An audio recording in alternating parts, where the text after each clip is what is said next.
The Great Plains of North America. Winter temperatures fall to minus 30 degrees Celsius, minus 22 degrees Fahrenheit. In January 1888, in parts of the Dakotas and Minnesota, the temperature did something worse than cold. It collapsed. A mild afternoon near 44 degrees Fahrenheit dropped to minus 11 degrees Fahrenheit by 9 that night, and to minus 42 degrees Fahrenheit before dawn. Over 80 degrees in under 12 hours. At one nearby station, the storm's floor bottomed out even further, past minus 49 degrees Celsius. Families living out on that prairie had no warning system, no weather radio, no rescue coming. What they had was a shelter, and the shelter is why most of them lived. Settlers arrived under the Homestead Act of 1862. 160 acres of land, granted to anyone who paid a $10 filing fee, lived on the claim, and worked it for 5 straight years. The law's own bar for shelter was low. A dwelling as small as 12 by 14 feet satisfied the residency requirement on paper. Actually surviving 5 prairie winters in that structure was a separate problem entirely, one the government wasn't solving for them. Most had no experience building for this climate. Claims sat at least half a mile apart, often much farther, so once the snow closed the roads, a family was cut off from its nearest neighbor for weeks, sometimes months, with no one coming to check on them. Surviving the winter wasn't a side effect of settling the plains. It was the entry fee written directly into the law. What they built to survive it wasn't improvised. It was a system, refined fast, out of necessity, covering 5 separate fronts at once. The structure itself, what sealed its gaps, how it stayed heated, how a family ate through 5 frozen months, and how they stayed sane while doing it. Miss any one front, and the rest didn't matter. It started with a problem most people don't expect. There was no wood. The Great Plains is treeless. Across huge stretches of it, there was no timber and no stone to build with. The 2 materials every prior generation of American settlers had relied on back east.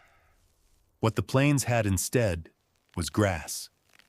Not ordinary grass, prairie sod, bound by root systems far denser and tougher than anything in a modern lawn, thick enough to hold together as a building material in its own right.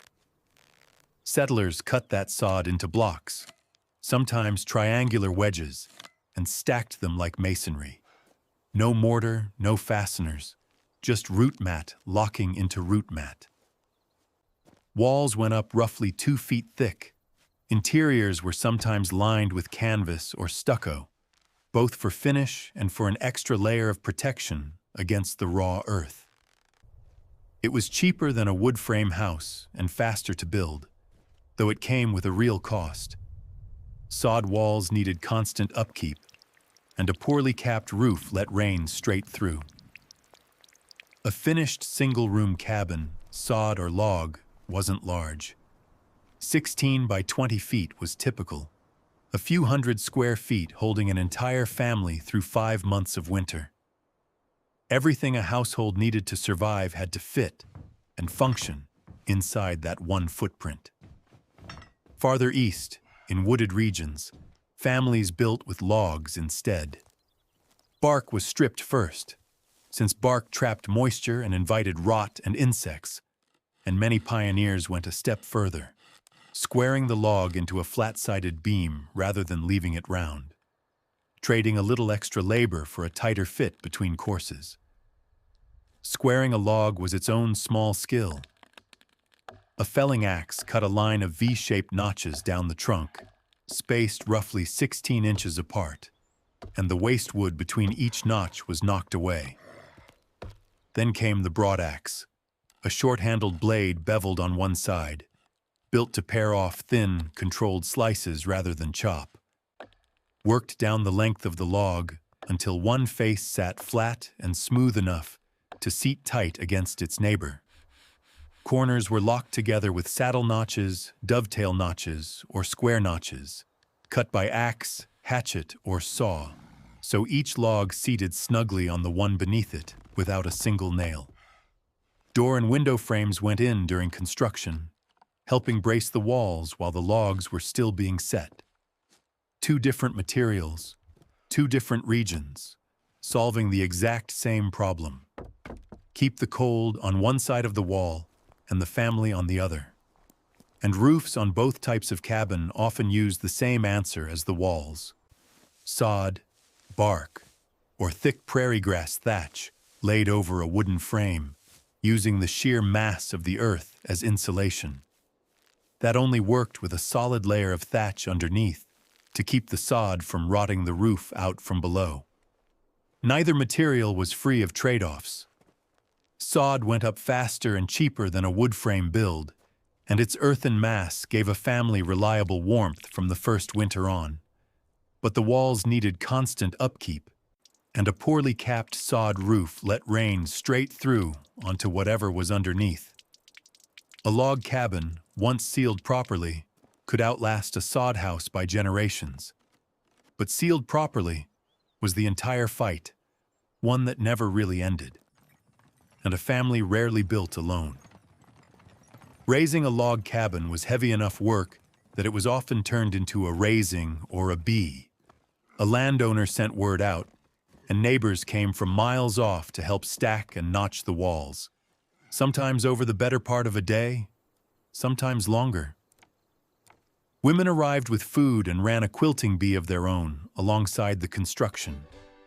When the walls were up, the floor was cleared, a fiddle came out, and the day ended in a meal and a dance. For people who might not see another household again until spring, a single cabin raising was as much social infrastructure as it was construction labor. The material was different depending on where a family happened to land. The engineering problem underneath it never changed. Walls were only the first line of defense. What went into the gaps between them mattered just as much. Here's where it gets specific. A 6-inch pine log wall has an insulation value of about R8.4. A modern stud-framed wall runs closer to R14. A 2-foot sod wall beats both, not because sod is a better material than wood, but because of sheer mass. Thick earth absorbs heat through the day and bleeds it back out slowly overnight, instead of letting the cold punch straight through the way a thin wall does. A properly built sod house held a steady 55 to 65 degrees Fahrenheit indoors, regardless of whether the thermometer outside read triple digits in July or -40 in January. A log cabin had no such guarantee. Its comfort depended entirely on how well the gaps between its logs were sealed. Notching alone never closed those gaps completely. That's what daub was for. And those gaps were the log cabin's real weak point. Careful notching kept them small, but never small enough on its own.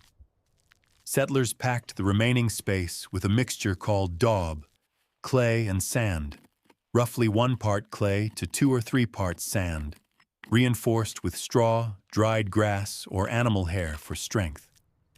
The process went in 2 steps. First, larger wedges, sticks, stones, corn cobs, were jammed into the widest gaps as a base. Then the clay mixture was smeared over the top and worked into the narrower cracks by hand or trowel, sealing the wall in one continuous skin. A small cabin took a family several days to a week of steady work to fully chink and daub corner to corner. And it didn't stay done. Corn cobs rotted, mud dried and cracked. The whole wall needed resealing every year or two, or the cold, along with the insects, vermin, and snakes that came in through unsealed gaps, found its way back inside. Chinking wasn't a task a family finished once. It was maintenance they never stopped doing, for as long as they lived in the cabin. Walls weren't the only gap that needed solving. Every cabin needed light, and glass was a luxury most families didn't have. Expensive, heavy to freight out to the plains, and not worth installing in a home they weren't yet sure they'd keep. So windows were made instead of paper, oiled or greased on both sides until the coating filled the gaps between fibers. A greased paper window let in a soft, diffuse light, kept the wind out, and stopped insects and small animals from finding their own way through the wall's one deliberate opening. It wasn't glass. It didn't need to be. It only needed to hold the line the walls were already holding everywhere else. Sealing the walls only solved half the problem. The other half was keeping a fire alive through a night that could hit -40. Cabins on the plains were built squat and rectangular, organized around a single central chimney, so every room could share whatever heat the fire produced. The chimney itself had to run at least 8 to 12 feet to draw properly. On the northern plains, where even rock for a foundation was hard to find, families sometimes had to import stone from elsewhere, or seal the joint between chimney and roof with tar or flashing carried across the country in a covered wagon just to keep meltwater out. Where stone genuinely couldn't be had, builders compromised, laying only the hearth and firebox in fieldstone, up to about 4 feet, then finishing the chimney's upper run in cat and clay. Sticks woven into a frame and packed with rolls of clay reinforced with grass or horsehair, mashed flat against each layer of sticks in turn. It was fast. It was cheap. It was also a genuine fire hazard, and everyone building one knew it. A cat and clay chimney was understood from the start as a stopgap, meant to be torn out and replaced the moment stone or brick became affordable. But the harder problem wasn't the chimney's construction. It was what to put inside it. Wood was too scarce to burn freely, and coal cost more than most homesteaders could spend. So they burned what the prairie actually gave them for free: dried buffalo and cattle manure, known simply as chips, along with hay, straw, and sunflower stalks. Families stacked chip piles 10 to 12 feet high beside the house before the first snow, because a chip fire burned hot but fast, produced heavy ash, and needed constant feeding through the coldest stretches. A pile that size wasn't excess. It was the bare minimum against a fuel that disappeared into ash almost as fast as it went into the stove. Gathering that fuel and hauling it inside to burn fell disproportionately to the women of the household.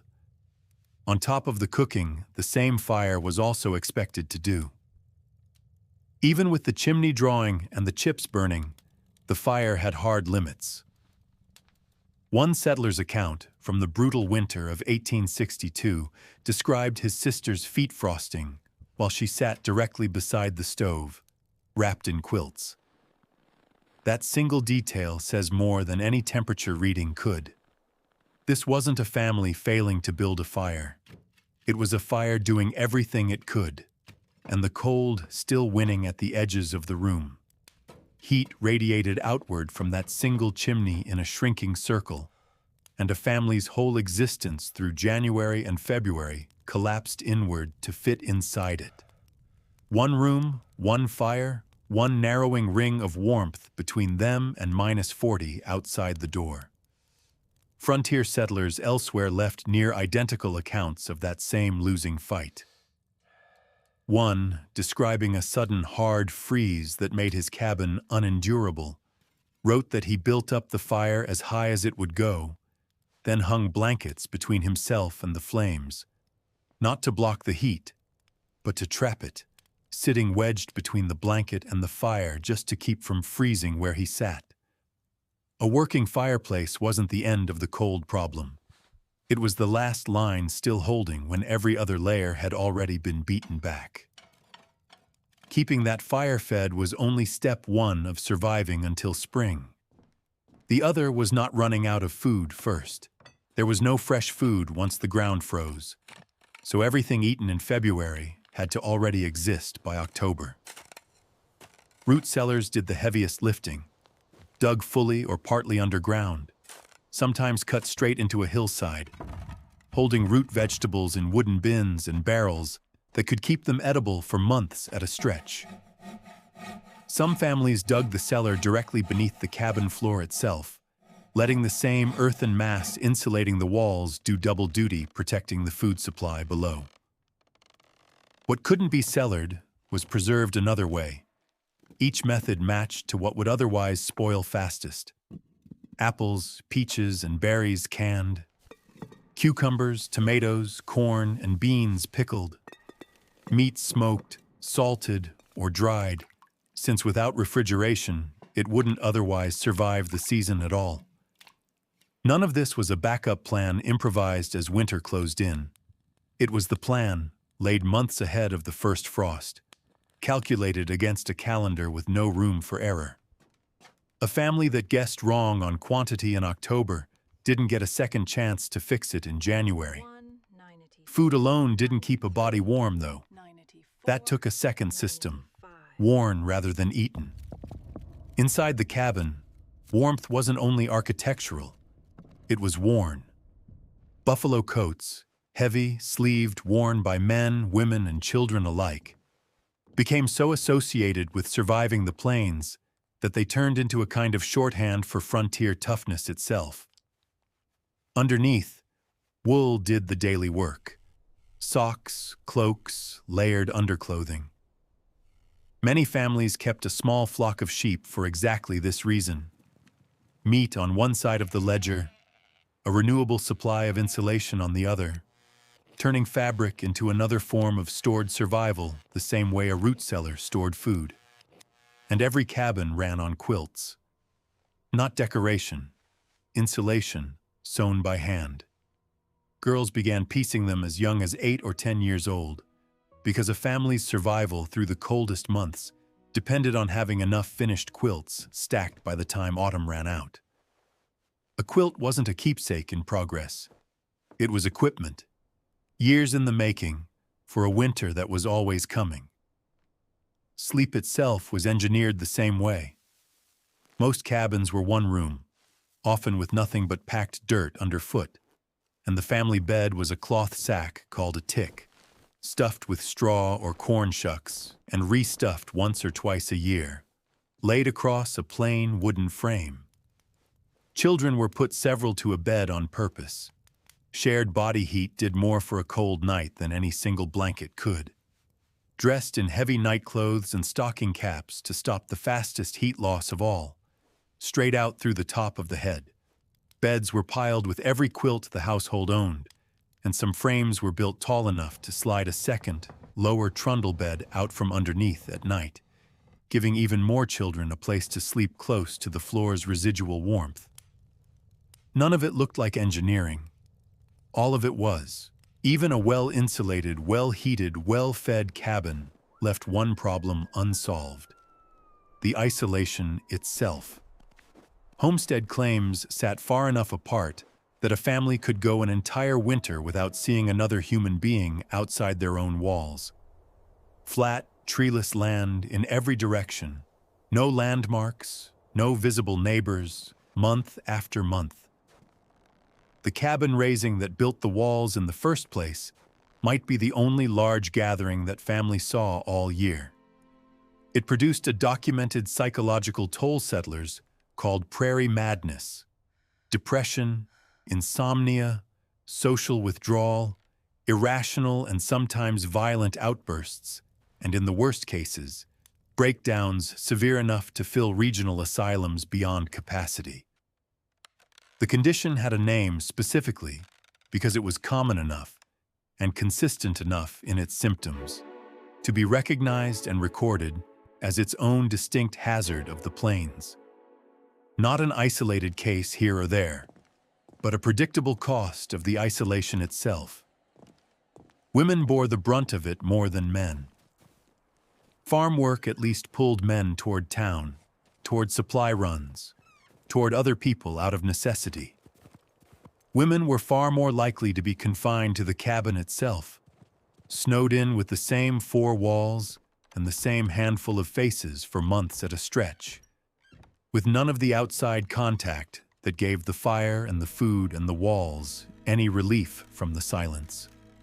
That same January 1888 storm that opens this video went on to kill an estimated 235 people across the Northwest Plains.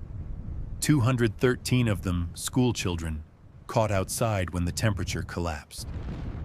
It's the reason that when 19-year-old teacher Minnie Mae Freeman found herself trapped in a sod schoolhouse with 13 children during that same storm, she didn't wait it out alone in the dark.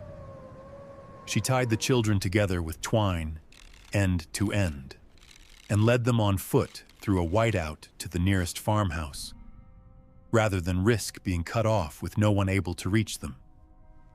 Every one of them survived. As settlement filled in over the following years, and cabins went up closer together, the isolation eased and the reported cases of prairie madness dropped with it. Shelter kept a family from freezing. Proximity to other families was what kept them intact. None of this, the sod, the notching, the daub, the chip fires, the root cellars, the buffalo coats, was invented from nothing.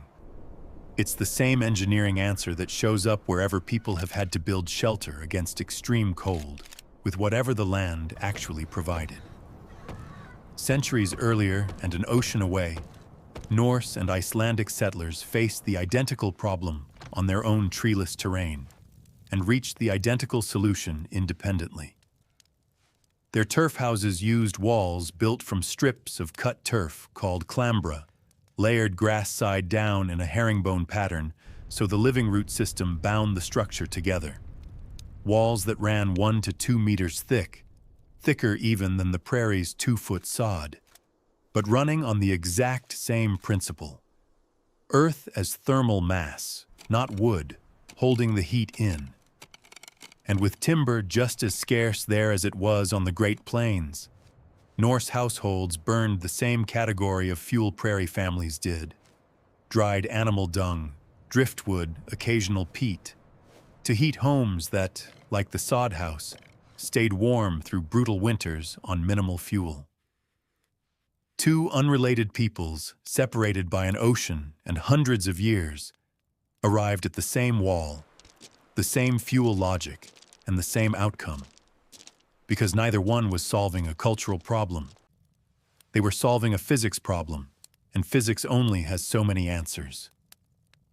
Moss and grass packed into structural gaps to kill drafts shows up in cold climate building traditions far beyond either of these two examples. The materials changed continent to continent, generation to generation. The physics never did. What held a family together through a night at -40 wasn't luck, and it wasn't grit alone. It was a system, stacked layer on layer, each one covering for the failure point of the last.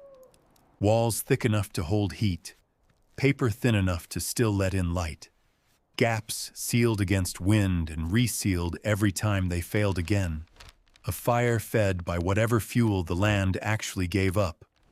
Food laid in months in advance against a calendar with no room for a second guess. Bodies layered in wool and buried under every quilt the household owned, and neighbors close enough and willing enough to reach each other when the storm came anyway. Generations of trial against a climate that offered no second chances built that system. One failure and one fix at a time. And on the nights it mattered most, it worked.